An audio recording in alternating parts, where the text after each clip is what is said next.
Et si tout ce qu'on vous a dit sur le fait d'être trop était en réalité la preuve de quelque chose d'extraordinaire? Restez avec moi car à la fin de cette exploration, vous comprendrez pourquoi Carl Jung pensait que le trait même que la société critique pourrait être la clé de votre but le plus profond. Jung a dit un jour que le privilège d'une vie est de devenir qui l'on est vraiment. Mais que se passe-t-il si la personne que vous êtes vraiment ne rentre pas dans le moule? Et si votre intensité, votre sensibilité, votre refus d'accepter des réponses superficielles n'étaient pas des défauts à corriger, mais les signes d'un type psychologique rare et puissant? Si vous vous êtes déjà senti étranger à votre propre vie, si les gens vous ont qualifié de trop profond ou de trop compliqué, ce n'est pas une coïncidence. Selon la recherche révolutionnaire de Carl Jung sur les types de personnalités, certains individus possèdent ce qu'il appelait une conscience différenciée, une façon d'expérimenter la réalité que la plupart des gens ne développent jamais. Jung a découvert que ces personnalités rares passent souvent toute leur vie à penser que quelque chose ne va pas chez elles, alors qu'en réalité, elles fonctionnent à un niveau de sophistication psychologique qui est vraiment inhabituel. Avez-vous déjà remarqué que vos réactions émotionnelles semblent disproportionnées par rapport à ce que d'autres vivent? Il y a une raison psychologique à cela que Jung a découverte. Vous ressentez une profondeur émotionnelle que d'autres ne peuvent pas comprendre. Jung a découvert quelque chose de remarquable sur l'intensité émotionnelle. Il a constaté que certains individus ne se contentent pas de ressentir des émotions. Ils expérimentent ce qu'il appelait des complexes à tonalité affective qui créent une résonance psychologique profonde. En termes plus simples, vous n'avez pas seulement des sentiments. Les sentiments vous traversent comme des courants océaniques profonds et transformateurs. Jung a réalisé que ce n'est pas une instabilité émotionnelle, c'est une sophistication émotionnelle. Lorsque vous ressentez profondément, vous ne réagissez pas de manière excessive. Vous accédez à des couches d'expérience psychologique que la plupart des gens ont appris à supprimer. Jung a dit que tout ce qui nous irrite chez les autres peut nous amener à une meilleure compréhension de nous-mêmes. Votre intensité émotionnelle n'est pas un fardeau. C'est une forme de radar psychologique qui détecte ce que les autres ne peuvent pas voir. Vous ressentez la tension non dite dans les pièces.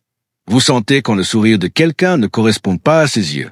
Vous portez les courants émotionnels sous-jacents de chaque interaction parce que votre psyché est câblée pour la profondeur, pas pour les plaisanteries superficielles. Jung a identifié un schéma spécifique dans la façon dont les personnes émotionnellement profondes sabotent leurs propres dons. Le monde vous dit de vous calmer, d'être plus raisonnable, d'arrêter de tout dramatiser. Mais Jung a compris que lorsque vous supprimez ces profondeurs émotionnelles, vous ne devenez pas normal, vous devenez névrosé. Vous commencez à expérimenter ce qu'il appelait le dédoublement psychologique, où une partie de vous connaît la vérité tandis qu'une autre partie essaie de se conformer. C'est pourquoi vous vous êtes probablement senti épuisé à essayer d'être quelqu'un que vous n'êtes pas. Jung a découvert un moyen de transformer cette intensité émotionnelle d'un fardeau en votre plus grande force. Vous remettez tout en question avec une curiosité inébranlable. Selon Carl Jung, la plupart des gens vivent ce qu'il appelait des vies inconscientes. Ils acceptent la programmation sociale sans examen. Mais vous ne pouvez pas vous empêcher de creuser plus profondément. Jung vous aurait reconnu comme quelqu'un doté d'une fonction de pensée active qui refuse d'accepter des explications superficielles. Jung a découvert que les personnes qui remettent tout en question ne sont pas difficiles. Elles sont psychologiquement honnêtes. Vous ne demandez pas seulement quoi, vous demandez pourquoi. Pourquoi les gens restent-ils dans des relations qui les rendent malheureux? Pourquoi acceptons-nous des systèmes qui ne nous servent pas? Pourquoi prétendons-nous que les conversations superficielles sont des liens significatifs? Votre esprit cherche constamment la vérité sous les apparences. Jung a appelé cela la fonction transcendante, la capacité psychologique à voir au-delà des limitations actuelles. Là où d'autres acceptent le statu quo, vous envisagez déjà ce qui pourrait être différent, ce qui pourrait être meilleur, ce qui pourrait être plus authentique. Jung a identifié un paradoxe. Plus vous voyez clair, plus vous pouvez vous sentir isolé. Pourquoi? Parce que vos questions menacent les illusions confortables des autres. Lorsque vous posez des questions profondes, vous ne cherchez pas seulement des réponses. Vous remettez en question les défenses psychologiques qui maintiennent les gens en sécurité dans leurs limitations. C'est pourquoi on vous a probablement qualifié de cynique ou de négatif alors que vous faites preuve d'une honnêteté courageuse. Jung a découvert quelque chose de fascinant chez les personnes comme vous. Vous possédez ce qu'il appelait une conscience prophétique. Vous voyez où les choses se dirigent avant les autres. Vous avez développé une farouche indépendance comme survie psychologique. Carl Jung a dit que la chose la plus terrifiante est de s'accepter complètement. Vous avez appris à faire exactement cela, non par choix, mais par nécessité.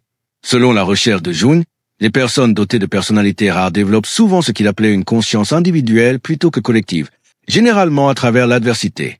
Jung a compris que votre indépendance n'est pas un mécanisme de défense, c'est un accomplissement. Vous avez appris par une expérience douloureuse que dépendre des autres pour votre estime de soi est un sable mouvant psychologique. Alors vous vous êtes construit, vous vous êtes relevé, souvent seul, et avez créé une identité qui ne pouvait pas être enlevée par l'opinion ou l'absence de quelqu'un d'autre. Jung a appelé ce processus l'individuation, le voyage psychologique vers l'intégralité. La plupart des gens n'achèvent jamais ce voyage car il exige de faire face à ce que Jung a appelé l'ombre. Tout est parti de vous-même que l'on vous a appris à rejeter. Votre indépendance attire les personnes qui veulent la posséder et repousse les personnes qui se sentent menacées par elle. Vous n'avez pas besoin de quelqu'un pour vous compléter car vous avez fait le travail psychologique de devenir complet. Cela signifie que vous ne recherchez pas de relations par désespoir. Vous les recherchez par choix. Vous ne voulez pas que quelqu'un vous sauve. Vous voulez quelqu'un pour se tenir à vos côtés alors que vous continuez tous les deux à grandir. Jung a découvert quelque chose de profond sur les personnes qui atteignent une véritable indépendance. Elles deviennent des aimants pour l'amour authentique et le contrôle manipulateur. Votre solitude n'est pas de la solitude, c'est un sanctuaire. C'est là que vous vous souvenez qui vous êtes sous tous les rôles et toutes les attentes. Cette connaissance de soi, Jung a dit que c'est le fondement de toute santé psychologique. Vous possédez une conscience intuitive qui frise le psychique. Carl Jung a révolutionné la psychologie lorsqu'il a identifié l'intuition comme une fonction psychologique légitime.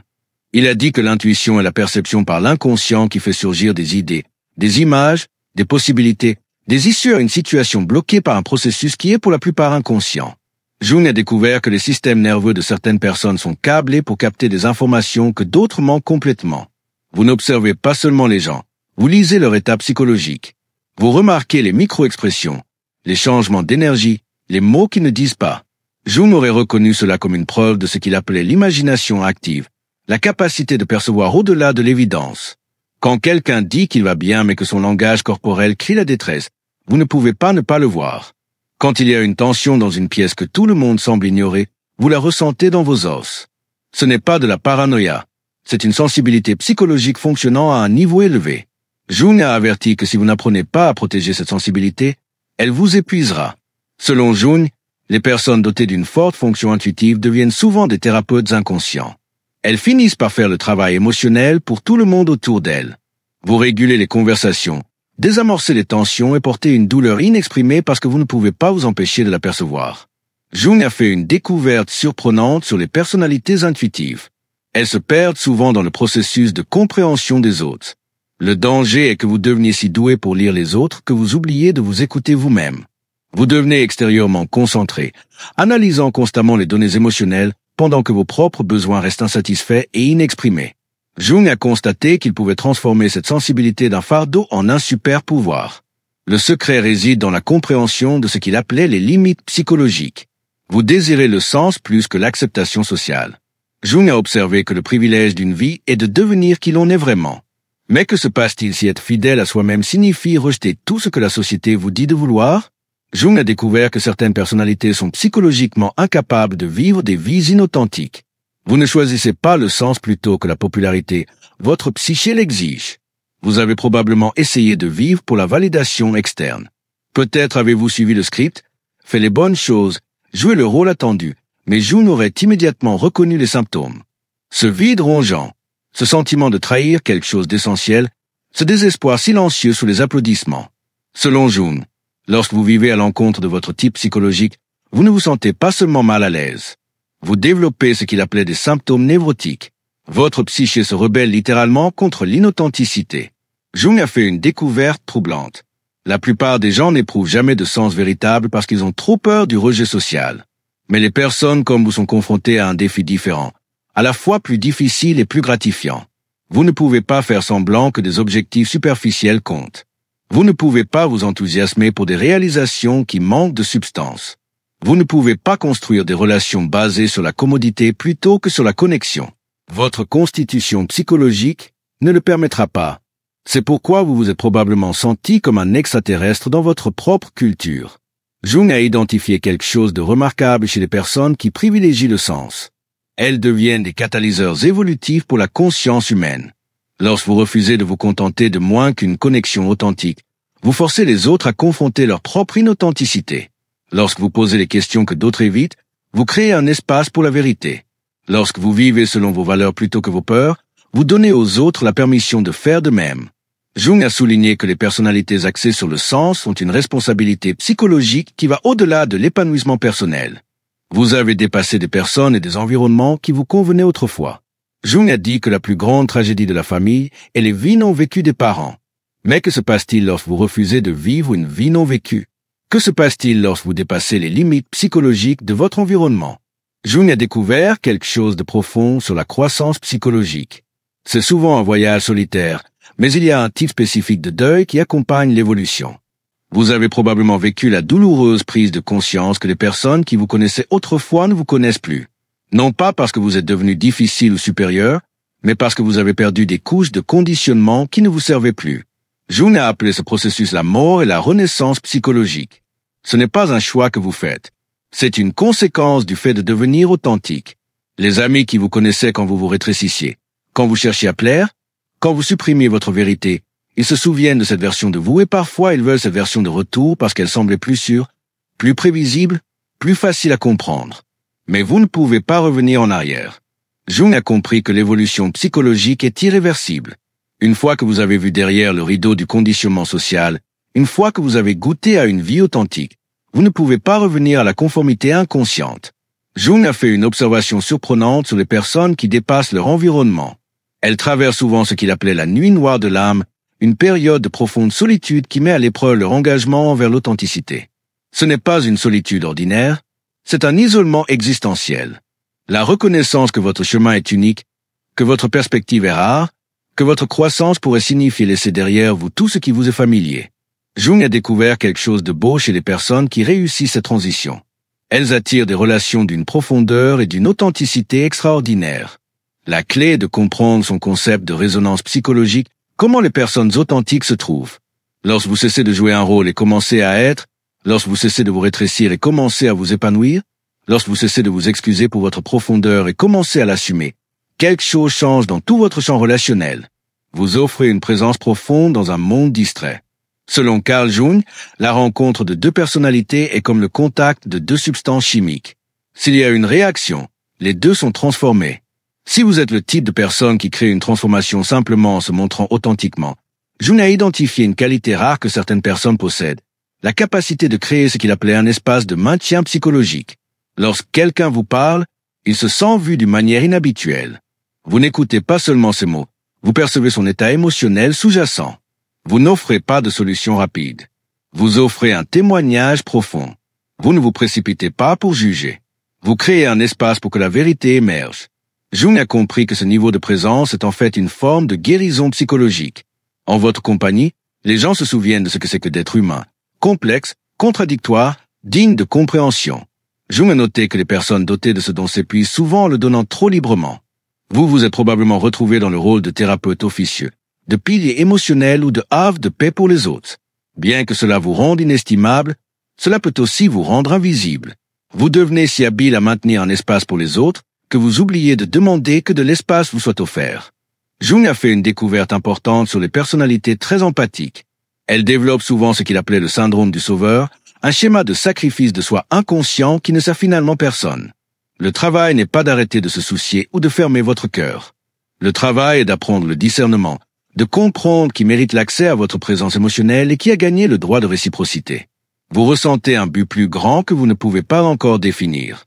Jung a dit que votre vision devient claire lorsque vous regardez dans votre cœur. Qui regarde à l'extérieur rêve, qui regarde à l'intérieur s'éveille. Si vous avez ressenti un sentiment persistant que vous êtes destiné à quelque chose de plus qu'ordinaire, Jung l'aurait reconnu comme ce qu'il appelait la fonction transcendante, la pulsion de votre psyché vers l'individuation et le but. Jung a découvert que les personnes dont le but est indéfini, mais urgent, ne sont pas délirantes ou grandioses. Elles répondent à ce qu'il appelait un appel archétypal. Vous l'avez ressenti. Cette connaissance agitée que vous avez quelque chose à apporter, quelque chose à construire, quelque chose à dire. Ce n'est peut-être pas encore clair, mais c'est indéniable. Jung a compris cela comme une preuve de ce qu'il appelait le potentiel créatif cherchant à s'exprimer. Il ne s'agit pas de gloire ou de reconnaissance. Il s'agit d'alignement, de la nécessité psychologique de vivre en harmonie avec votre nature la plus profonde. Jung a constaté que les personnes qui ignorent cet appel développent souvent ce qu'il a appelé des symptômes névrotiques, anxiété, dépression, un sentiment d'absence de sens. Votre appel n'est pas seulement personnel, Il est transpersonnel. Vous n'êtes pas seulement ici pour vous épanouir. Vous êtes ici pour servir l'évolution de la conscience elle-même. Jung croyait que les individus dotés de personnalités rares servent de pont entre les royaumes inconscients et conscients de l'expérience humaine. Par votre profondeur, vos questions, votre refus d'accepter des réponses superficielles, vous aidez l'humanité à grandir. C'est pourquoi vous ne pouvez pas vous contenter de l'ordinaire. C'est pourquoi les connexions superficielles semblent vides. C'est pourquoi vous préférez être seul que de faire semblant. Votre psyché sait que vous avez du travail à faire et ce travail exige de l'authenticité, de la profondeur et du courage. Carl Jung a passé toute sa carrière à étudier des personnalités comme la vôtre. Il a appelé les personnes ayant ces traits des individus différenciés qui ont développé une complexité psychologique leur permettant de voir, de ressentir et de comprendre à des niveaux que la plupart des gens n'atteignent jamais. Si même la moitié de ces caractéristiques ont résonné en vous, vous n'êtes pas seulement différent. Vous faites partie de ce que Jung a appelé la pointe de la conscience humaine. Vous êtes l'une des personnes qui poussent notre espèce vers une plus grande conscience, une vérité plus profonde, une connexion plus authentique. Oui, c'est parfois solitaire. Oui, c'est incompris. Oui, cela demande plus de courage que la plupart des gens n'en auront jamais besoin. Mais Jung croyait que des personnes comme vous sont essentielles à l'évolution psychologique de l'humanité. Votre sensibilité n'est pas une faiblesse. C'est un super pouvoir. Votre intensité n'est pas trop. C'est exactement ce dont le monde a besoin. Votre refus de vous contenter n'est pas difficile. C'est courageux. Carl Jung a dit un jour que la chose la plus terrifiante est de s'accepter complètement. Vous êtes en train d'apprendre à faire exactement cela. Et ce faisant, vous donnez aux autres la permission de faire de même. Vous n'êtes pas trop, le monde est trop peu. Et Jung savait que les personnes comme vous sont celles qui changent cela.